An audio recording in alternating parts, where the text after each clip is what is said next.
datang di YouTube channel Serba Serbi CPNS dengan tujuan lulus PNS. Channel ini hanya channel biasa dan akan menjadi luar biasa jika mampu menebar manfaat seluas-luasnya. Channel ini channel biasa, berisi soal-soal CPNS dan P3K. Silahkan siapkan buku catatan atau buram untuk mencoret-coret catatan penentu masa depan. Letakkan atau matikan segala gangguan, termasuk kenangan mantan. Fokus dulu pada tujuan, simpan segala kegalauan. Channel ini channel biasa, semoga teman-teman tidak bosan atau sakit kepala. Membahas soal dan materi menguras asa. Yang penting kita usaha, hasil adalah hal yang maha kuasa. Baiklah teman, sekian salam perkenalan dari kami. Jangan lupa like, share, dan subscribe. Selamat menyelami setiap video di channel ini, dan terima kasih.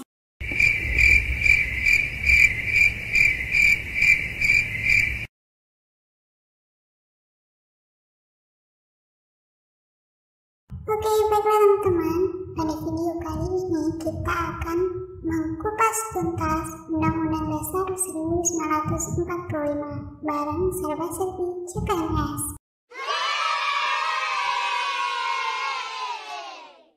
Nah, seperti yang teman-teman ketahui, di mana pada tes-tes CPNS tahun sebelumnya lumayan banyak nih tentang Undang-Undang Dasar 1945. Jadi untuk temannya, memang teman-teman perlu memahami tiap-tiap pasal di Undang-Undang Dasar 1945 ini, mulai dari pembukaan hingga pasal dan ayat-ayatnya.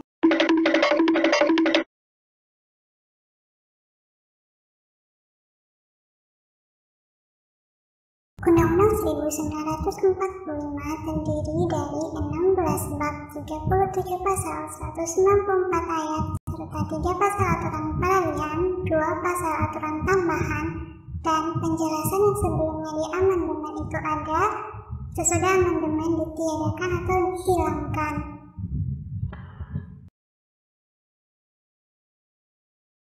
Kita mulai dari pembukaan. Nah, pembukaan di Undang-Undang Dasar 1945 ini terdiri dari 4 alinea. Alinea pertama yaitu bahwa sesungguhnya kemerdekaan itu ialah hak segala bangsa, dan oleh sebab itu maka penjajahan di atas dunia harus terus dihapuskan karena tidak sesuai dengan peri kemanusiaan dan peri keadilan.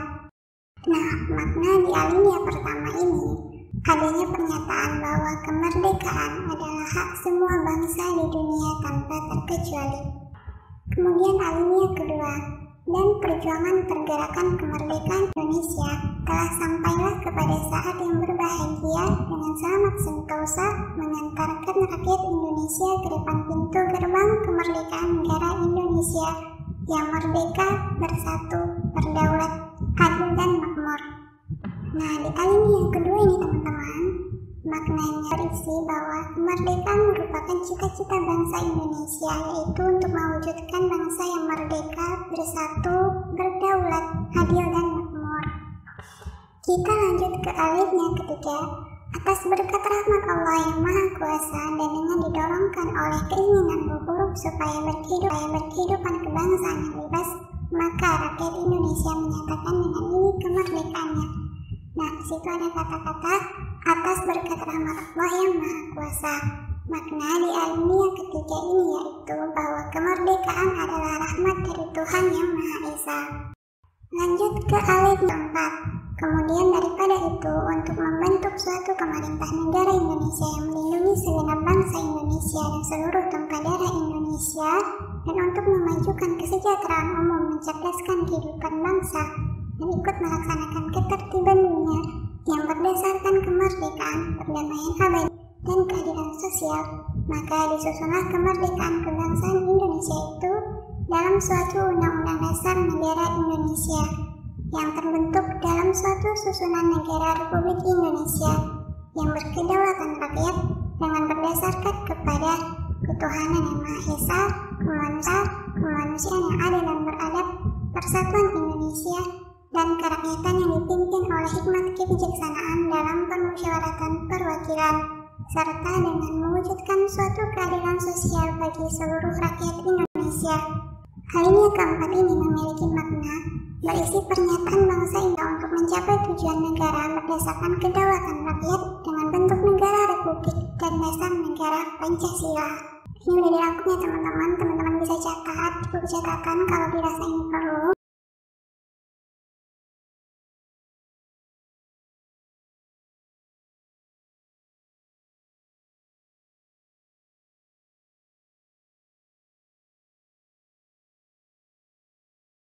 Terdapat perbedaan sistematika penulisan Undang-Undang Dasar 1945 sebelum dan sesudah amandemen. Nah, sebelum amandemen itu, Undang-Undang Dasar 1945 terdiri atas batang tubuh, yang dimana batang tubuh itu berisi pasal-pasal dan bab-bab. Sedangkan sesudah amandemen, istilah batang tubuh itu diganti dengan pasal-pasal.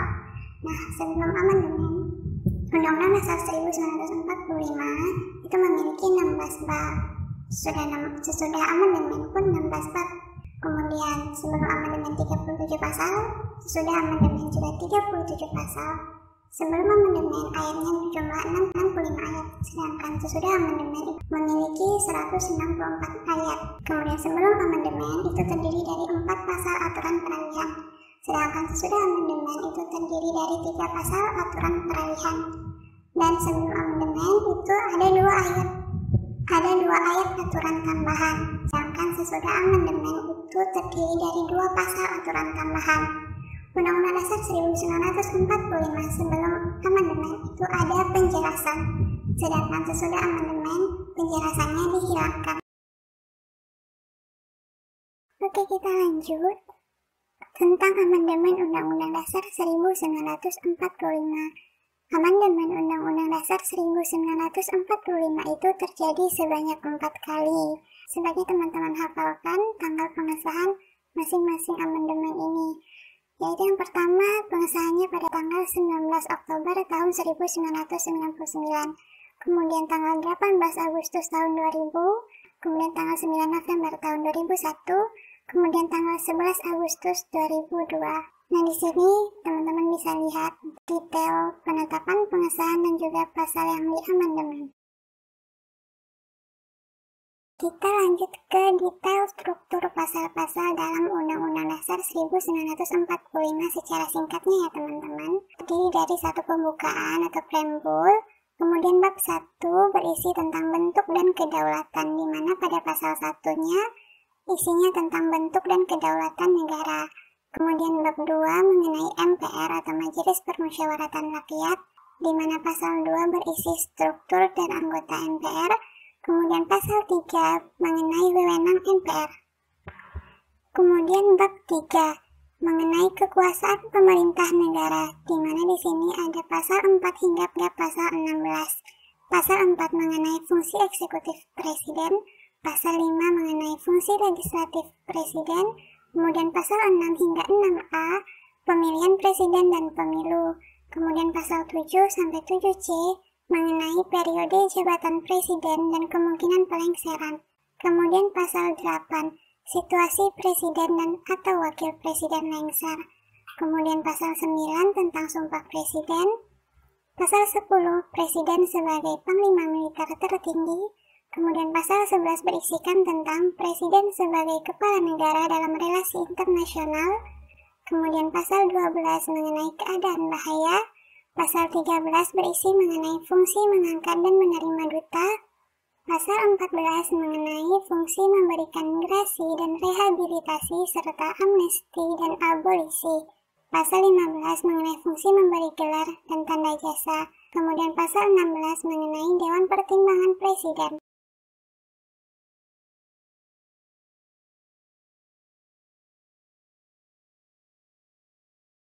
Bab 4 mengenai Dewan Pertimbangan Agung dihapus dengan amandemen keempat. Bab 5 mengenai Kementerian Negara, di mana pasal 17-nya berisi tentang Kementerian Negara. Kemudian bab 6 mengenai pemerintah daerah, yaitu pada pasal 18 sampai 18B mengenai definisi, struktur, dan fungsi kerja pemerintah daerah.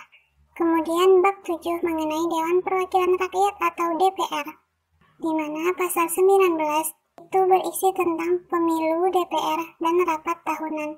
Pasal 20-nya mengenai fungsi legislatif DPR, pasal 20A mengenai fungsi-fungsi lain DPR, pasal 21 mengenai fungsi legislatif DPR yang kedua, kemudian pasal 22 mengenai peraturan pemerintah pengganti undang-undang, pasal 22A mengenai tata cara pembentukan undang-undang, kemudian pasal 22B mengenai pemberhentian jabatan anggota DPR. Bab 7A mengenai Dewan Perwakilan Daerah atau DPD, di mana pasal 22C mengenai pemilu DPD dan rapat tahunan DPD. Kemudian pasal 22D mengenai fungsi kerja DPD terkait hubungan pemerintah pusat dan pemerintah daerah. Bab 7B, pemilihan umum atau pemilu, di mana pasal 22E itu berisi tentang pemilu atau pemilihan umum. Kemudian bab 8 mengenai hal keuangan, di mana pasal 23-nya mengenai anggaran pendapatan dan belanja negara atau APBN, kemudian pasal 23A mengenai pajak dan pungutan lain, pasal 23B macam dan harga mata uang, pasal 23C pengaturan keuangan negara lainnya, pasal 23D mengenai bank sentral, bab 8A mengenai Badan Pemeriksa Keuangan atau BPK, di mana pasal 23E mengenai fungsi tugas BPK atau Badan Pemeriksa Keuangan, kemudian pasal 23F mengenai anggota Badan Pemeriksa Keuangan, kemudian pasal 23G mengenai Badan Pemeriksa Keuangan Pusat dan Daerah, dan pengaturan lainnya. Bab 9 mengenai kuasa kehakiman, di mana pasal 24 mengenai fungsi, tugas, dan struktur kuasa kehakiman, pasal 24A Mahkamah Agung dan Hakim Agung, pasal 24B mengenai Komisi Yudisial, pasal 24C mengenai Mahkamah Konstitusi, kemudian pasal 25 mengenai syarat-syarat pengangkatan hakim. Bab 9A mengenai wilayah negara, di mana ada pasal 25A di dalam bab 9A, yaitu tentang wilayah negara. Bab 10 warga negara dan penduduk, di mana pasal 26-nya berisi tentang kewarganegaraan. Kemudian pasal 27-nya berisi tentang hak dan kewajiban dasar warga negara. Kemudian pasal 28 berisi mengenai kemerdekaan berkumpul dan berpendapat. Bab 10A mengenai hak asasi manusia, di mana pasal 28A tentang hak hidup, pasal 28B mengenai hak berketurunan dan hak anak, pasal 28C mengenai hak mengembangkan diri dan masyarakat, pasal 28D mengenai hak kesetaraan hukum, pekerjaan, politik, dan kewarganegaraan. Pasal 28E mengenai hak kebebasan beragama dan berkumpul. Pasal 28F mengenai hak komunikasi, pasal 28G hak perlindungan diri, pasal 28H hak kesejahteraan dan hak milik, pasal 28I mengenai hak hidup, hak bebas dari diskriminasi, hak berbudaya dan tanggung jawab pemerintah. Kemudian pasal 28J mengenai batas hak asasi individu. Bab 11 mengenai agama, di mana pasal 29 tentang agama. Bab 12 mengenai pertahanan dan keamanan negara, di mana pasal 30-nya berisi tentang pertahanan dan keamanan negara, Tentara Nasional Indonesia, dan polisi. Bab 13 mengenai pendidikan dan kebudayaan, di mana pasal 31 berisi tentang hak atas pendidikan, sistem pendidikan, anggaran pendidikan, pendidikan ilmu pengetahuan dan teknologi yang bernilai keutamaan. Kemudian pasal 32 berisi tentang kebudayaan nasional dan bahasa daerah. Bab 14 mengenai perekonomian nasional dan kesejahteraan sosial, di mana pasal 33 berisi tentang azas perekonomian nasional, pasal 34 mengenai jaminan sosial. Bab 15 mengenai bendera, bahasa, dan lambang negara serta lagu kebangsaan, di mana pasalnya yaitu pasal 35-36C tentang bendera, bahasa, lambang negara, dan lagu kebangsaan. Bab 16 mengenai perubahan Undang-Undang Dasar, di mana ada pasal 37 di dalamnya, yaitu tentang peraturan untuk amandemen Undang-Undang Dasar. Kemudian aturan-aturan peralihan di mana pasal 1-3 mengatur tentang masa peralihan dalam lembaga negara akibat dari amandemen keempat. Kemudian aturan-aturan tambahan pada pasal 1 dan 2, yaitu tentang tugas MPR dan struktur Undang-Undang Dasar hasil amandemen keempat. Baiklah teman-teman, kita sudah selesai membahas Undang-Undang Dasar 1945 di video kali ini.